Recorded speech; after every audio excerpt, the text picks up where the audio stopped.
สบายดีพี่น้องสบายดีเนี่ยสบายดีเนี่ยสบายดีดีแล้ววะดีแล้วเอบ่ได้เจ็บป่ะนี่เจ็บหัวหน้าคันเห็ดแห้งหอมหอมโจ้งมือที่สามค่ะนี่ก็ความสะอาดเพื่อน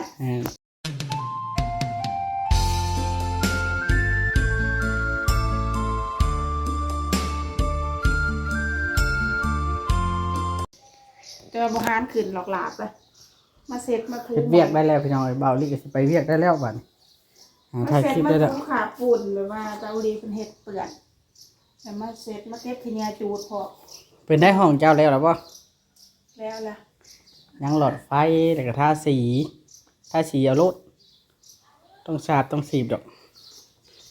ก่อยเฮ็ดกับอ้ายบอสแล้วก็สั่งเวียงวันนี้เด่นตาขันเนาะนะแต่ว่าขันเด่นเนาะทาสีเอาโลดได้แบบนี้ก็ได้อันนี้เนี่ยเจ้าเชื่อว่าก้อนแบบนี้มันเป็นอะไรจึงเป็นอันนี้ลีนถ้าล้วนเรียนอยู่เลย เย็นบ่เจ้าวะ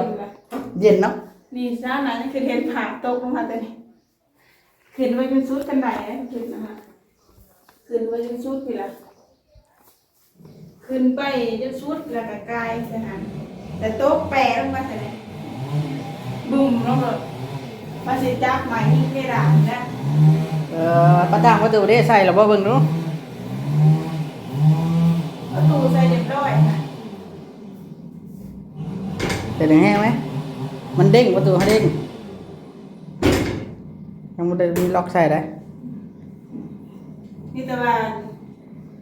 เพื่อนร้านค่ะกับลุงกับตาโอดีกับลุงมอสซอยเห็ดแล้วครั้งแรกมาว่าจะเห็นก็สาวหนาม2 คนนี่แหละว่ากำลังเอาไม้ขึ้นจะไปยิงไม้โตลงมาสะก่อนช่างเวียงนะเป็นช่างให้นะพี่น้องเฮ็ดชำตามนั้นนี่แหละนะพาเขาก่อกระลุกกระลิบ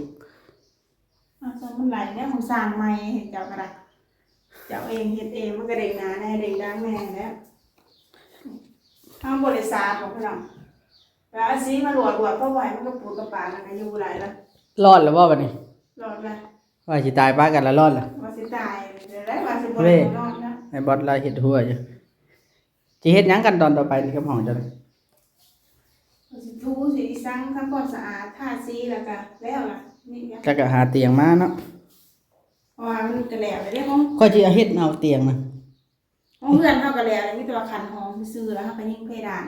บัดถ้ามีเงินมีค่ำพุ่นล่ะปีหน้าปีไหนจังติดแอร์ก็ได้แต่สิดูท่าว่าสีขอบประตูท่าสีขาวเอามีแล้วสีขาวท่าขอบประตูเอาสิเป็นจังเอา2 อันนึง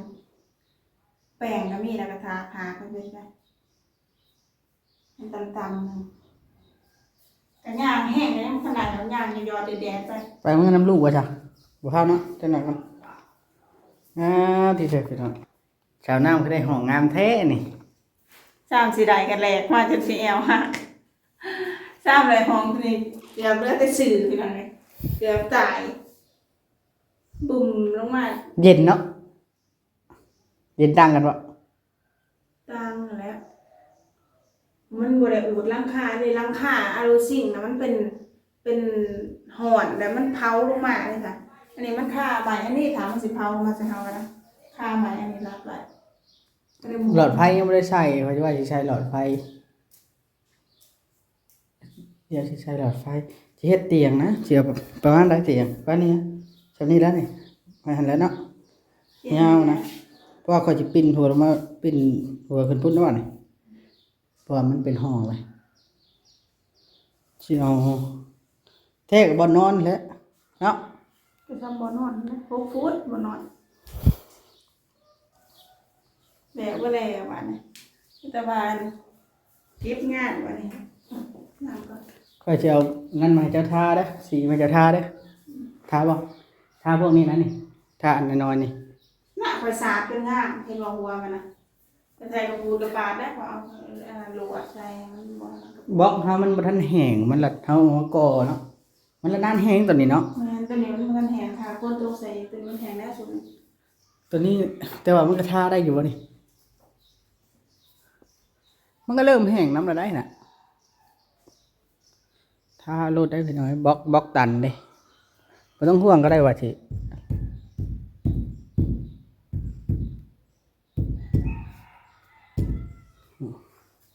ดิ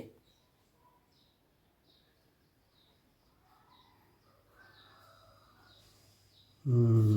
พ่อเซยเนาะ ไปจังไม่ใช่ลาน่ะเอาเพื่อนยามใช้แผ่นหนึ่งได้นี่ เพราะ แคบมันดิขอบมัน สีคือกันค่ะเขายังว่าแต่ยังว่าบ่คือ เช็ดเอากันเห็นงามก็เอานั่นเช็ดไม่ถูกพื้นเด้สีคือกันก็พื้นเนาะ สีคือกันจริงๆแล้วหมายสุราตีกันงามเลยเนาะ งามมันแพง เอาตีนะ มันแพง มันแพงดิ แพงกว่ากัน จะบอกคุณบ่เอาเนาะในเรื่องคักมันคักนั่นน่ะสีอะไรเรื่องอารมณ์ สมมติว่าไม่เซล่าเนี่ยอันนี้ก็เบิด3,000แล้วซื้อสมมติว่าไม่เด้ไม่จักเซนบาทนี่ไม่ก็6-7 แสนแล้วพันกว่าเบิด4-5,000 รวม บา แล้ ท ว อีก ห้องตัวนี้เบิดหลายเติบได้เนาะค่ะเบิดหลายของไรของมา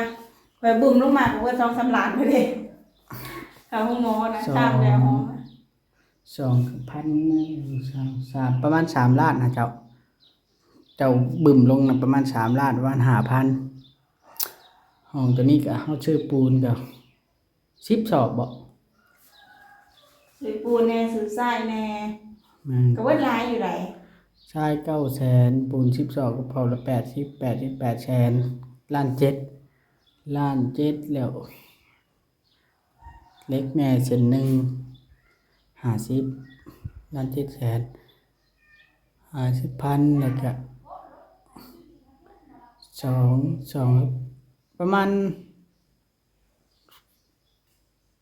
ตัวนั้นก็สอง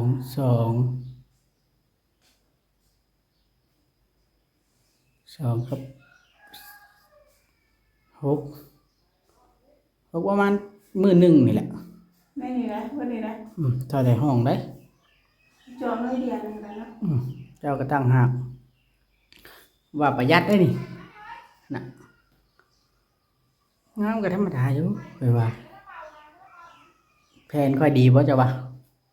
ดี บ่อนุญาตมันถล่มดอกเพราะว่ามีไม้อันใหญ่หนึงค้ำไว้ถึงตัด ทำไมคุณเทิงเลย นอนเฮือนยาจักมือแล้ว 2น่ะคืนนี้ว่าสิมานอนเทือนตัวเองค่ะแหละยาแล้วนอนฟังอาการก่อนค่ะว่าเจ็บกลางคืนบ่ได้ปูซักยามื้อนี้บ่ทันได้ซักยาจ้ะนะ แล้วไปเลยเบกพูดเลย ปูรอสิเขาสรุปหน่อยเขาบ่มักมายัดแล้วก็เจ็บเบิดก้นเขานะ อ๋อ ซักยามันก็เจ็บเบิดแม่นะตัวสามเน่านี่ก็ยังไข้แน่แล้วตัวนี้ก็ได้มันบ่แห้งพี่น้องเพราะว่าดียังมีผ่าคุ้มครองสั่นแล้วมันกันหัวฝานคืนนี่ให้จักสิบาลได้มันมีหมองฮักหมองเพะพี่น้องเข้ามากระดูกฮักกระดูกเพียงน่ะ เฮ็ดเตียงก็เฮ็ดพอได้นอนนี่แหละเตียงเนาะพอมันใช้นั่นได้คันบ่มีเตียงบ่ได้เนาะมันพื้นบ่เป็นนะอันนั้นเป็นห้องเฮานอนพื้นน่ะมันขี้ฝุ่นก็คือสิบ่โอบหมอนจัดไรบัดนี้ มันมีทางเขาได้หลากแบบละเนาะจะจี๊ดไว้พักไว้เลย ส่วนบ่จากพี่บนบ่พี่อยู่ล่ะ ไม่แจกอะไรจ้ะ จริงก็ดิ ที่เทลางไม่ตีเป็นติ พื้นได้หั่นเนาะสูงเพิ่นว่าจะว่าพอดีเลยก็ว่า พอดีแล้วจำตามกันแล้วจำคือว่านั่น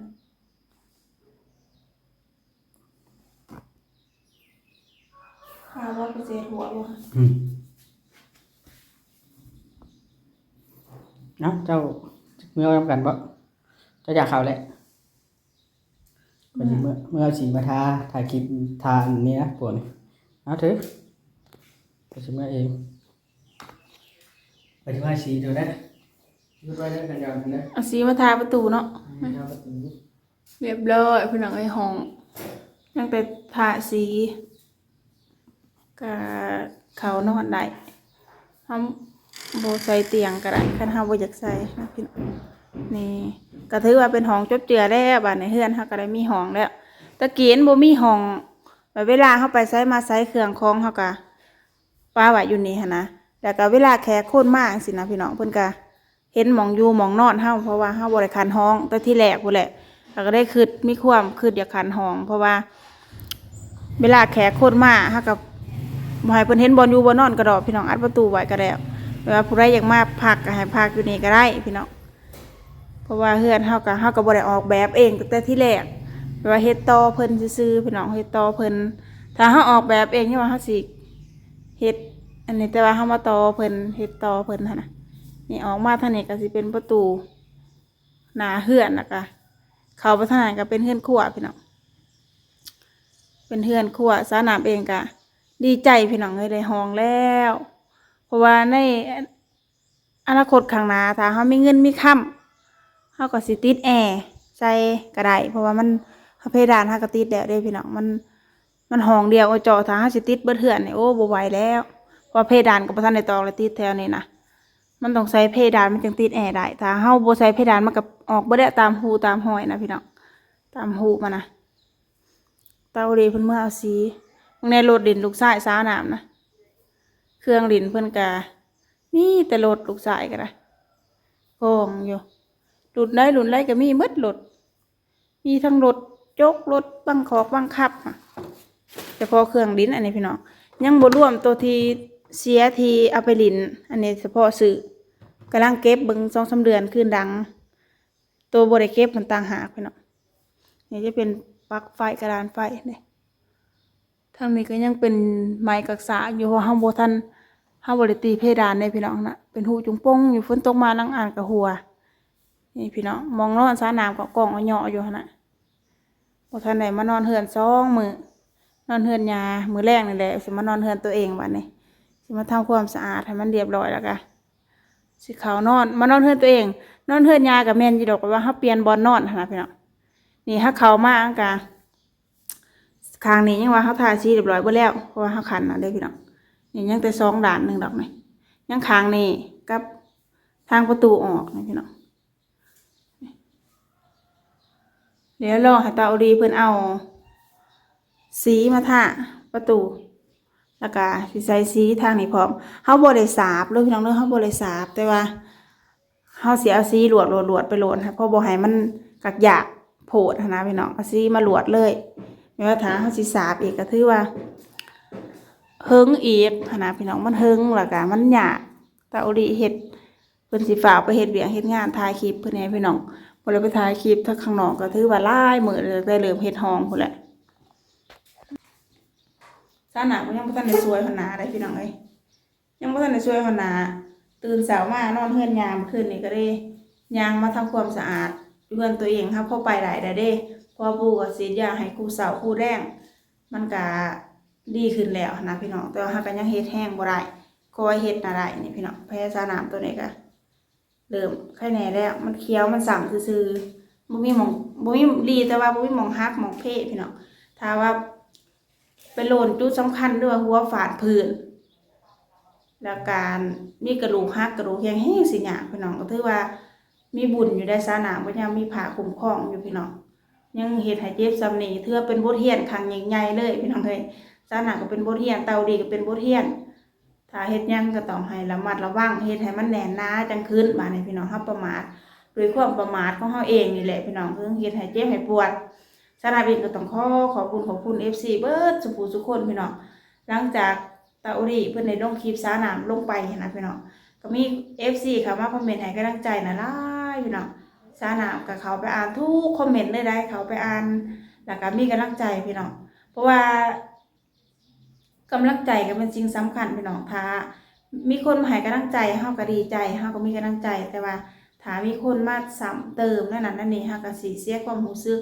แล้วก็บ่มีกำลังใจนะพี่น้องแต่ซาน้ำก็ได้กำลังใจจาก FC หลายๆคนเพิ่นคอมเมนต์ให้กำลังใจซาน้ำก็ต้องขอบคุณหลายๆเด้อที่ยังเป็นห่วงซาน้ำแต่ซาน้ำก็ปลอดภัยแล้วพี่น้องเอ้ยปลอดภัยแล้วพ้นขีดอันตรายแล้วพี่น้องย่างไรแล้วนะแต่ว่ายังเฮ็ดนักบ่ได้เพราะว่ามันยังเจ็บยังเครื่องอยู่นะพี่น้องเพราะว่ากำลังผ่านมา2 มื้อ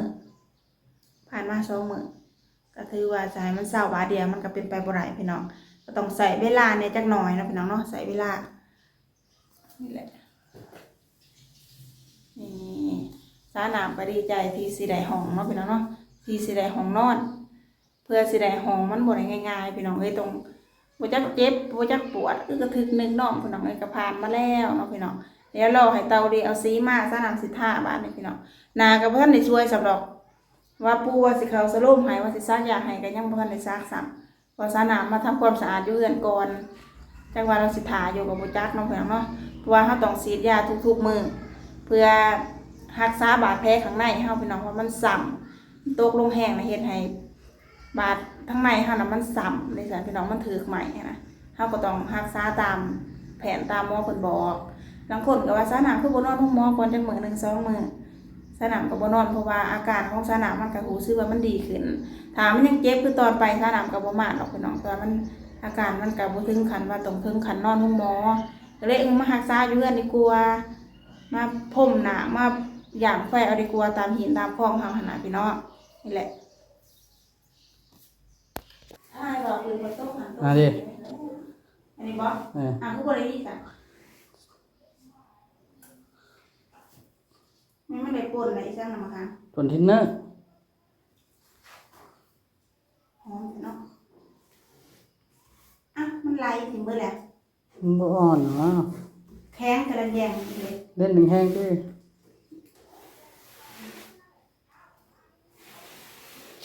งามปะมันโบติดได้ไหมคะมันเลยไหลถึงเบิดตามนะมันโบแข็งเห็ดแล้วนะหัว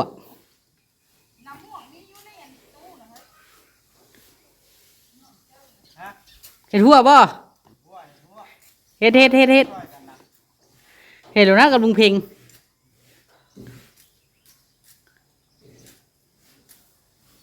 มันโบได้ติดได้ค่ะ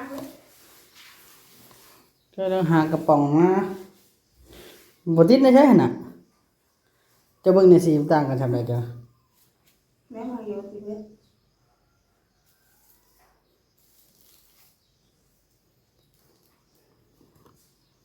เป็นแล้วมันก็สิเป็นอย่างนั้นแข็งคอยติดไปเลย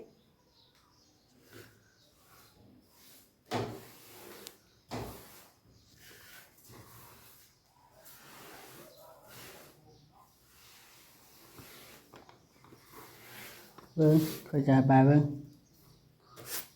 บ่แข็งดอก มีติดไก่ไม่ติดมีซิวหยาเห็นสักตามร่องมาก่อนไปแรงมันบ่อนานใจดูแต่ว่าฮะสีเนาะ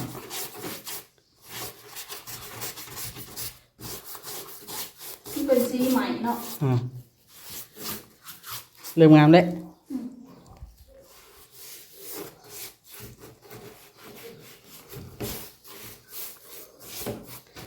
เฮ็ดหัวก็สิโทรหาลุงเวียงพวกนี้จับไปดูไปสิทามันแล้วนี่จับไปเด้อ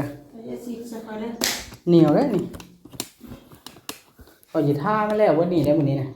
เส้นออกอยู่บนน้ำทินเนอร์เส้นคือเปลือกเส้นออกอยู่บนฮะคือกระเบื้องเส้นออกอยู่บนถึงยังเช็ดออกทินเนอร์ใช่มันยังมาเทนได้ทินเนอร์บอกหน่อย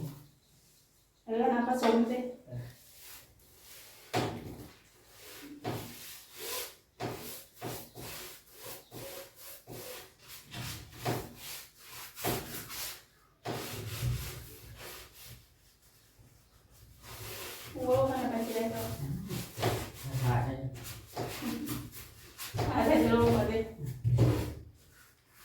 ไม่ได้สนใจมาทำอย่างนี้เป็นไงนักแข่งแข่งนะ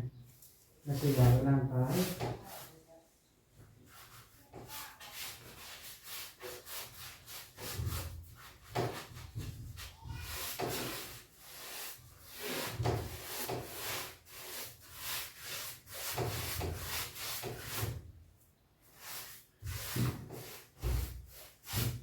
น้องรักกันเนาะพูดนะ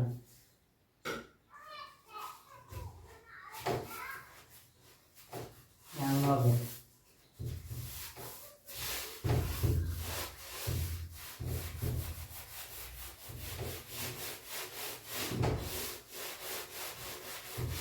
เวิร์ดล้อเดี๋ยวไปทางแม่งใหม่หลายเลยเพื่อจะไปเวิร์ดในกองมัน ฉันดูกับท่าของเยี่ยมเขาเนี่ยรู้ฉันก็สอบมันเป็นสีเพื่อนนะถ้าสีก็เติมก็ผสมนะ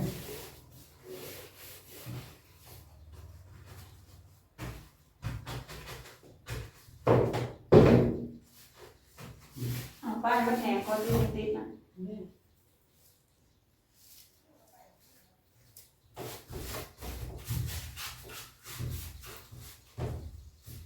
ตูดเงาเลยเนาะไม่ทำกับแก้วของนี่เราเนาะ ถ้าบางคนไปหาได้ไหม เราคนไปใส่ด้วย มันก็เป็นยากเลยเป็นยากแต่ นี่แล้วคนว่าน้ำได้ก็จะ ขึ้นในลงหุ้นแต่ว่ามันลงใน เข้า เขา มาตรงนี้เราไม่มีเนี่ยที่เนาะ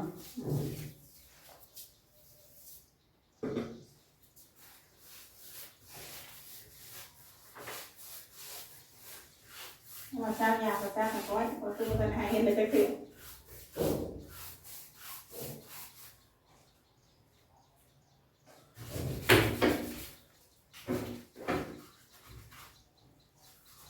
ถ้าเป็นการหู้ในการเดินเนาะ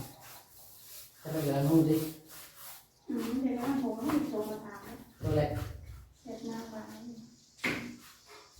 จะได้ดิ เราผมก็สบายแล้ว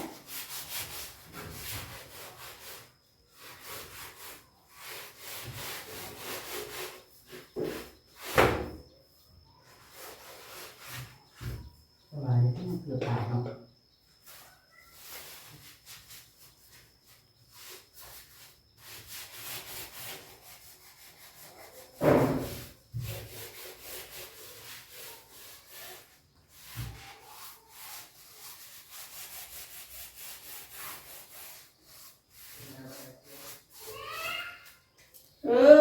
เย้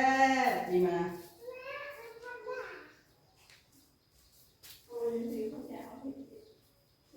เฮ้ยเอากล้องนี่เอานี่กล้องนี่พี่ปูยาวมาพี่มา กูหิวทุ่งยามาแล้ว เนี่ยรู้มาปะ พี่เห็ดเป็น nhà heo vậy mà nó quay là เมื่อกี้มาเพียงเด้อซักยาแม่สิ dạ mẹ แม่ก็เจ็บแล้ว ไม่ชักเข็มเลยนะ เข็มหน่อยก็เจ็บ các nó uống một điểm này chị ở tăng nó đang muốn mẹ hả là ok ชักต้องเดินต้องยกขึ้นได้ ใช่ป่ะลูกสันบ่เศร้าติ nè cái này là sát rồi đó เขาต้องเขาไปเขาไปตัวหัวอื่นชื่อเจ้าชักการเข็มน้อยนะ ใช่ป่ะลูก น้อยหัวเลยเจ็บ giờ uống nào được ทำได้เจ็บ ใช่ป่ะลูก แม่จะเอาที่ชักเข็มไง จักแหล้วเมื่อกี้สิซักเข็มใหญ่หรือเข็มน้อยให้แม่นะฮะ เข็มไง โอ้ยแม่บ่จักแล้วแม่ย่าน ชัก cái dạ này โอ้ยสิจักสิ ยา nè อืม cái cọc ยาอะไร ใช่ป่ะลูกโอ้ยแม่จะมาย่านแท้เด้ ผู้แม่เขาต้องขึ้นไป โอ้ยสะอ่อนแต่เพิ่นซอยเด้เนาะ ao nhỉ ซอยซนแท้เด้ ở Thái Lan nữa ở lớp thì ở lớp Thái Lan mày thì ở lớp thì bây giờ Nam vậy thì lắm น่ะมึงในพ่อโอ้หาทาสี พวกเอาเงินมากันยานะ ừเอาไว้ กี้สาวไปยังแสดงนะ เราเล่นก็เล่นน้อย ừ. เอาเล่นเอาเล่นง่าย โอ้ยจะสิเอาลายเลย Thôi đó rồi thật cả เอาเล่นง่าย hả เล่นง่าย thì ยาง่ายแม่ มึงในลูกชายซักยาให้แม่ก็ได้ซักลูกซัก ซักยาแค่ใหญ่แถวบ่ได้เลยโอ้ยเจ็บแท้เด้ น้ำยาน่ะ น้ำยาเขาได้ น้ำดาวค่ะจ้ะ ซักเข้มใหญ่หรือเข้มหน่อยนะ เค็มน้อยนะ โอ้หมอเมื่อกี้ใหญ่ขึ้นเมื่อกี้เฮียนเป็นหมอเด้อ เขาชักกันน้อยนะ โอ้ฮะคนตีนะ có tin gì thế หาแม่ อยู่ในกระทังนะ đi ก็โอเคเด้อพี่น้องโอเคเด้อบาทนี่จังได้ก็ฝากติดตามส่องบาวโอดีในเด้อพี่น้องมาให้กำลังใจคือเก่าฝากพี่ฝากน้องกดไลค์ก็ติดตามมาเด้อพี่น้องขอตัวลาไปก่อนสำบายดี